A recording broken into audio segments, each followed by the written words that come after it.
நீ எந்த நபரை ரொம்ப நேசிக்கிறியோ, நீ எந்த நபருக்காக எல்லாவற்றையும் விட்டாயோ, நீ எந்த நபருக்காக இன்னைக்கு துடியாய் துடிக்கிறியோ, இந்த நபர் இல்லாம நான் வாழ மாட்டேன், இந்த பர்சன் எனக்காக வேணும்னு சொல்றியோ, எந்த நபருக்காக நீ ஓடுறியோ அந்த நபர் ஒரு நாள் உன்னை காயப்படுத்துவான்.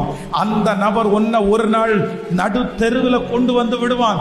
அந்த நபருக்காக நீ எல்லாத்தையும் இழந்துருவ. நீ எல்லாத்தையுமே இழந்துருவ.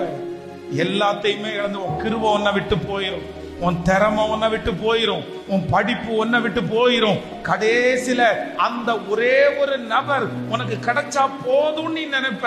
இன்னைக்கு மனசுக்குள்ள இங்க இருக்கிற யாரோ ஒருத்தருக்கு அந்த ஒரு நபர் இருந்தா போதும், அந்த ஒண்ணு எனக்கு இருந்தா போதும், அந்த ஒண்ணு எனக்கு கிடைச்சா போதும். ஆனா ஒரு நாள் வரும், அது உனக்கு கிடைச்சா கூட அது உனக்கு தீமையாய்தான் அமையும். அது வேண்டான்னு நினைச்சா கூட நீ அதை விடவே முடியாத ஒரு சூழ்நிலையிலே நீ தள்ளப்படுவாய். அதனாலதான் ஆண்டவர் இன்றைக்கு உன்னை கூட்டிட்டு வந்து கர்த்தர் சொல்றாரு, அது உனக்கு வேண்டாம், அந்த உறவு உனக்கு வேண்டாம், அந்த நபர் உனக்கு வேண்டாம், நான் உனக்கு போதுமானவராய் இருப்பேனே, ஆனால் உன்னை நான் அலங்கரிப்பேன் என்று கர்த்தர் வாக்கு கொடுக்கிறார்.